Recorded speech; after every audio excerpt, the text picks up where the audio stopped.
ஏற்பாட்டில் தீர்க்க தரிசனங்கள் என்ற புத்தகங்கள் உள்ளன. மேலும் ஏசாயா புத்தகம் தீர்க்க தரிசன புத்தகங்களில் ஒன்றாகும். இஸ்ரவேல் ராஜாக்களுக்கும் மக்களுக்கும் கடவுளுடைய வார்த்தையை பிரசங்கித்த தீர்க்கதரிசி ஏசாயா. எல்லோரும் கடவுளை நேசிக்கவும் மேலும் சக்தியற்ற நமது அண்டை நாடுகளுக்கு நாம் உதவ வேண்டும்.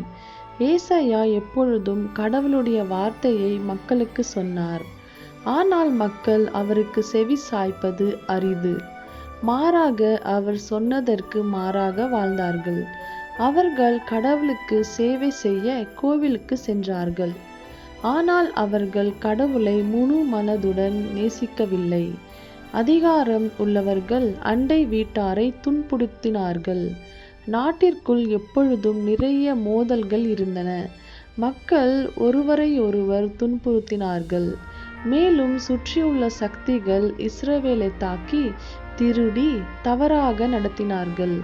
இஸ்ரவேலில் உள்ள பலர் எப்பொழுதும் கவலையுடனும் பயத்துடனும் வாழ வேண்டியதாயிருந்தது. பிறகு ஒரு நாள் கடவுள் ஏசாயாவிடம் ஒரு விஷயத்தை சொன்னார். இது ஏசாயாவின் தரிசனம் அல்லது ஏசாயாவின் பகல் கனவு என்று அழைக்கப்படுகிறது. கடவுள் சொன்னார், இருளில் கஷ்டப்படுகிறவர்களுக்கு இருள் மறைந்துவிடும்.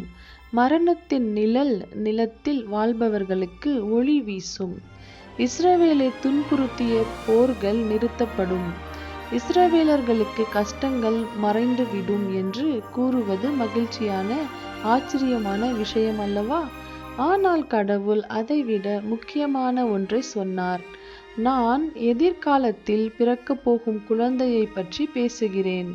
பண்டைய காலங்களில் இஸ்ரவேல் மற்றும் சுற்றியுள்ள நாடுகளில் மன்னர்களுக்கு நல்ல அர்த்தத்துடன் புனைப்பெயர்கள் வழங்கப்பட்டன. ஆனால் ஏசாயா தீர்க்க தரிசனம் சொன்னார், இந்த குழந்தை அற்புதமான ஆலோசகர், வல்லமையுள்ள தேவன், நித்திய தேவன், சமாதானத்தின் அதிபதி என்று அழைக்கப்படும். இந்த குழந்தை என்றென்றைக்கும் நியாயமும் நீதியும் கொண்ட தேசத்தை நிலைநாட்டும் என்றும் நீங்கள் கூறுகிறீர்கள். இந்த குழந்தை எப்படிப்பட்ட நபர்? அதற்கு ஏன் இவ்வளவு அற்புதமான பெயர்கள் உள்ளன? ஏசாயா எங்களிடம் கூறியது போல் இஸ்ரவேலின் போர்களை நிறுத்தி மக்கள் இனி வேதனையுடன் வாழ வேண்டிய ஒரு உலகத்தை உருவாக்கும் ஒரு குழந்தைக்காக மக்கள் காத்திருந்தனர். ஒரு குழந்தை நியாயமான மற்றும் நிதானமான உலகத்தை உருவாக்கும். இந்த குழந்தை எப்பொழுது பிறக்கும் என்று ஏசாயா சொல்லவில்லை. எப்பொழுது வரும் என்று தெரியாத அந்த குழந்தைக்காக இஸ்ரவேலர்கள் மகிழ்ச்சியை கற்பனை செய்து கொண்டு காத்திருந்தனர். ஆனால் ஓரிரு நாட்கள், 10 ஆண்டுகள், 20 ஆண்டுகள், 100 ஆண்டுகள் ஆகியும் குழந்தை பிறக்கவில்லை. ஏசாயா தான் சொன்ன விரும்புவதை உருவாக்குகிறார். கடவுளுடைய வார்த்தை அல்ல என்று மக்கள் நினைத்தார்கள். குழந்தையை பற்றிய கதையை மக்கள் மறந்து விடுவது போல் தோன்றியது. ஆனால் ஆச்சரியமான ஒன்று நடந்தது. கடவுள் ஏசாயாவிடம் பேசி சுமார் 600 ஆண்டுகளுக்கு பிறகு ஒரு நாள் அந்த குழந்தை பிறந்தது.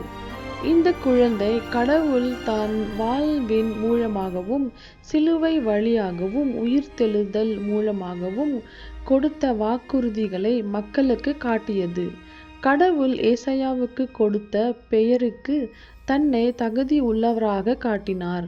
அற்புதமான ஆலோசகர், சர்வ வல்லமையுள்ள கர்த்தர், நித்திய தேவன், சமாதான பிரபு. இந்த குழந்தை யார்? அது சரி, அதாவது நமது இயேசு. கடவுள் ஏசாயாவுக்கு வாக்குறுதி அளித்த அனைத்தையும் இயேசுவின் மூலம் நிறைவேற்றினார். இயேசுவின் உண்மையான சமாதானம் இஸ்ரவேல் மக்களுக்கு மட்டுமல்ல, இஸ்ரவேல் மக்களுக்கும் உலகில் வேறு எங்கும் அடையப்படவில்லை.